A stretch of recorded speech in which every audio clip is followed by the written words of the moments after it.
Hi, first graders. This week we are going to read a book called The Book Boats In. And this book is a historical fiction book.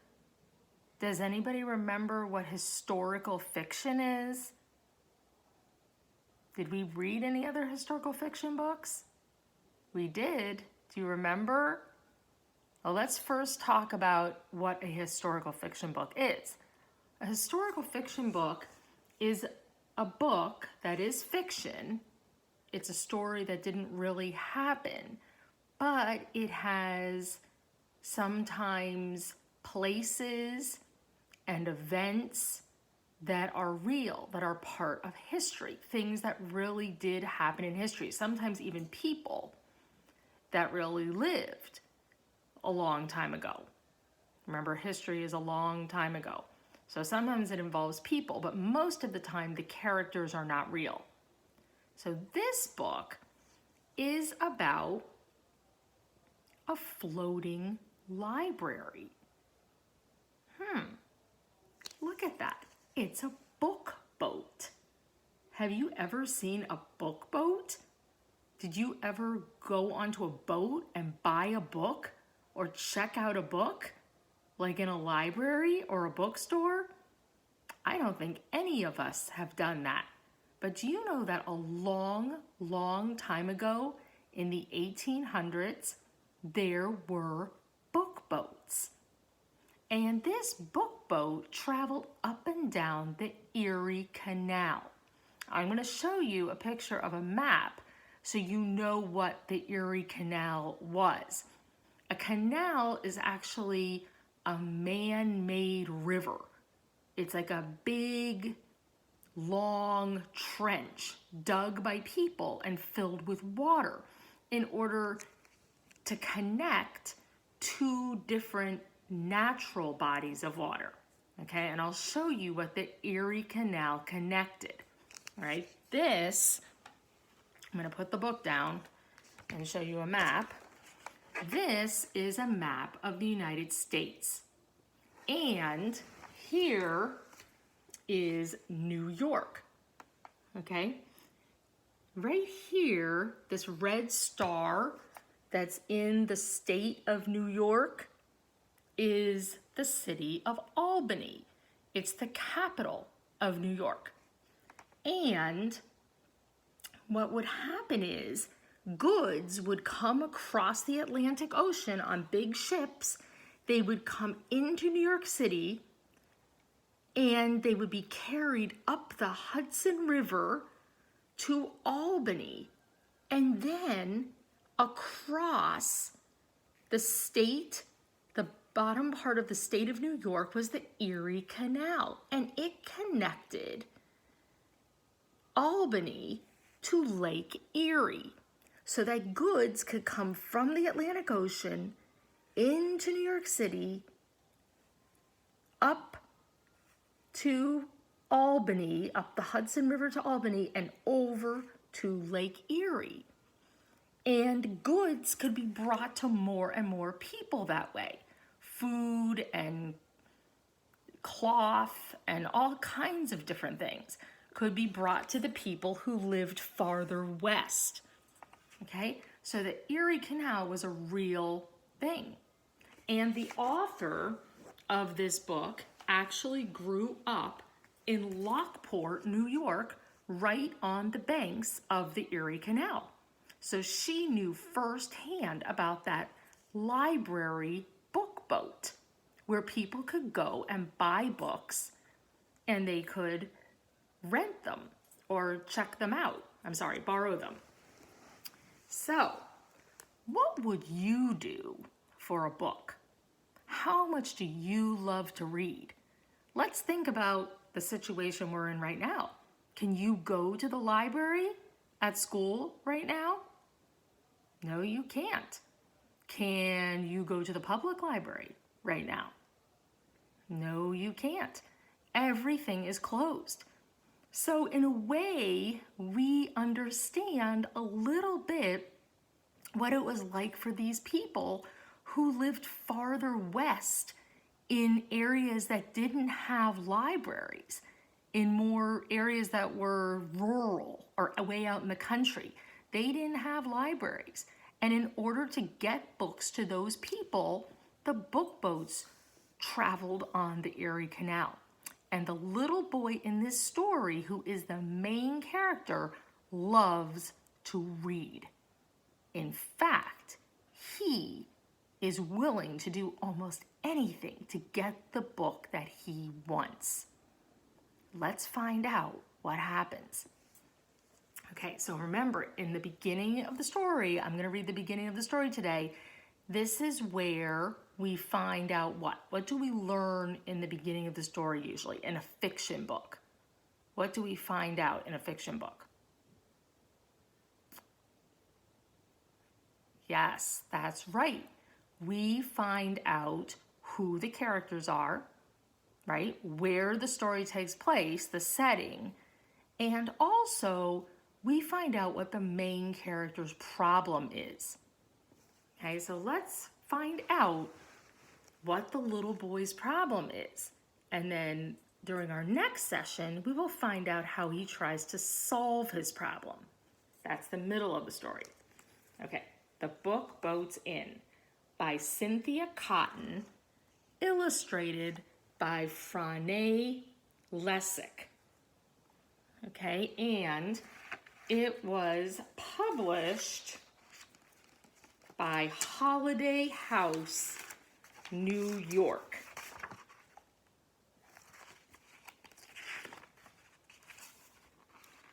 One sunny day, Jesse King and his pa drove into town.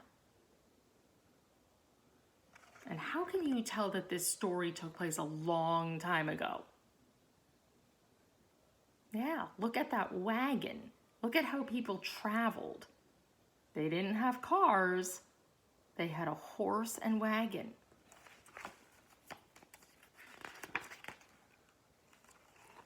As the wagon bumped along the main street, Jesse looked at all the boats tied up along the canal wharf.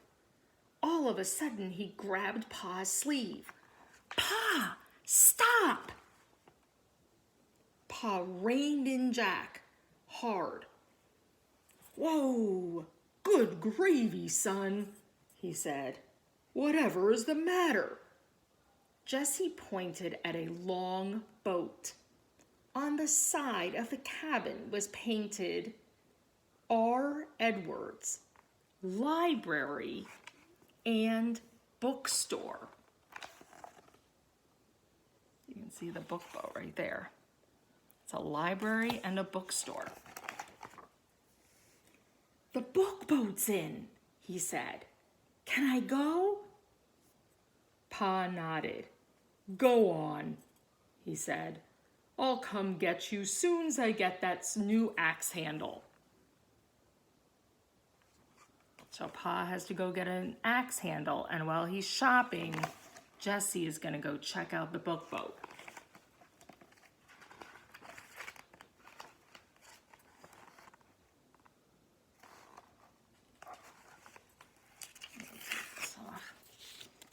Jesse jumped down and took off running to the wharf.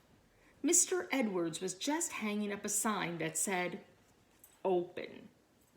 "Whoa there," he said as Jesse bounded over the gangplank and onto the deck.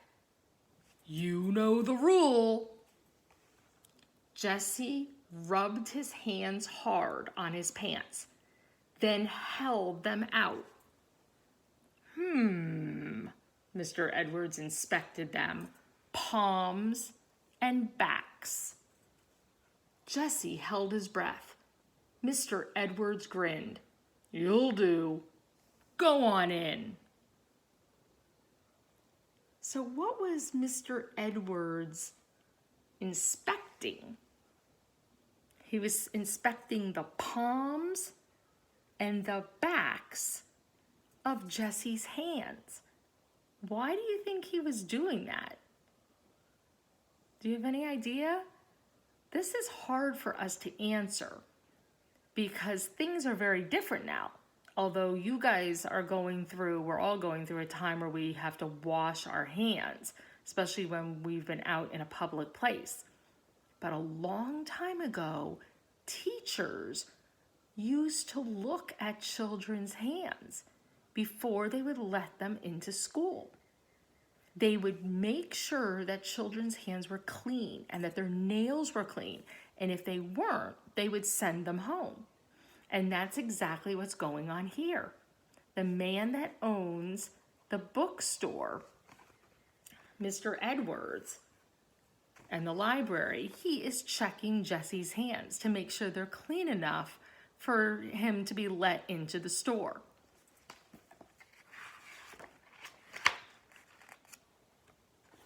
Look at all those books. Jesse must really love to read for him to be that excited. Inside the walls of the cabin were lined with shelves full of books. Chairs were placed near the windows so folks could sit and read. A table held more books. Jesse loved books. He had read every single one on the shelf behind Miss Howard's desk at school, some of them twice. As he browsed, a red cover on the table caught his eye. What does it mean that a red cover on the table caught his eye? What do you think that means? Can you turn and tell mom and dad or brother and sister what you think that expression means? A red book on the table caught his eye. He picked up the book. So that will help you, that gives you a hint. If he picked it up, it caught his eye and then he picked it up. What do you think that means?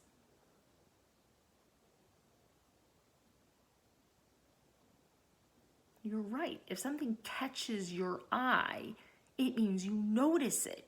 You see it. It's a bright red color, so right away Jesse noticed it and picked it up. The Swiss Family Robinson.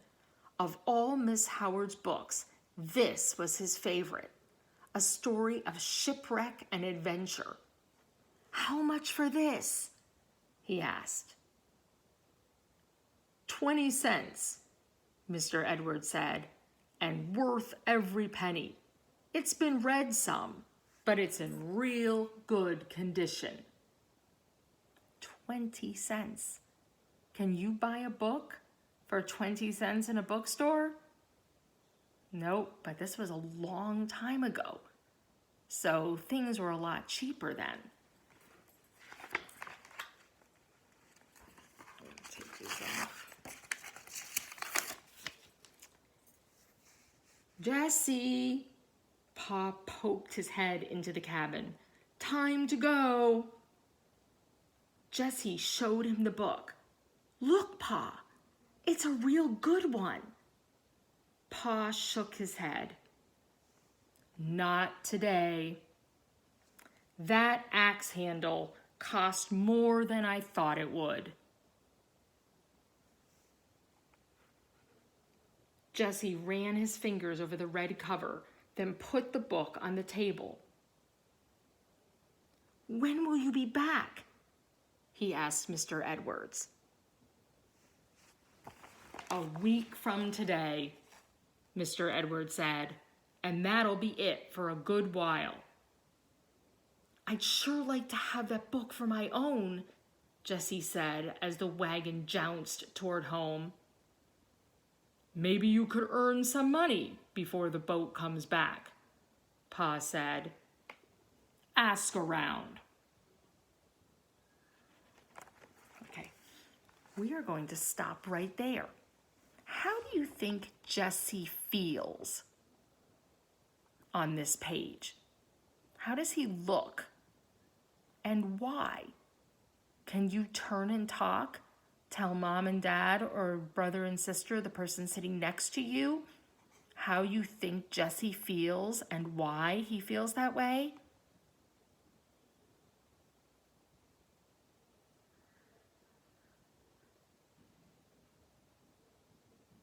You are right. Jesse feels sad. He is sad. Why is he sad? Yes, because he wanted that book so badly. He loved that story of Swiss Family Robinson, and his father said, no, we don't have enough money. Has that ever happened to you? Where you wanted something and your mom and dad said, no, I'm sorry, we just don't have enough money right now? Can you make a text to self connection? Turn and talk to mom and dad or brother and sister, the person next to you, and tell them about a time you wanted something really badly, but for some reason, mom or dad said no.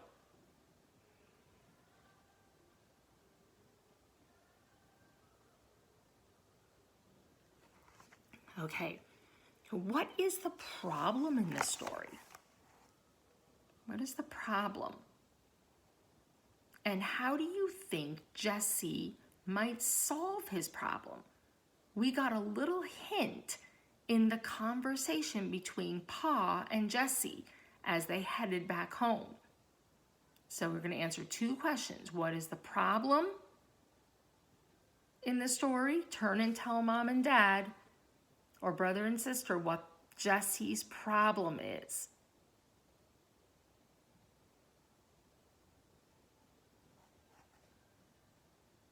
Yes, you are right. He wants this book so badly, but he doesn't have the money for it. Pa said that the axe handle cost too much money and there's not enough money left for the book. And let's make a prediction. How do you think Jesse is going to try to solve his problem? Think about the conversation Jesse has with Pa on the way home. Turn and talk to mom and dad or brother and sister and tell them how you think Jesse is going to solve his problem.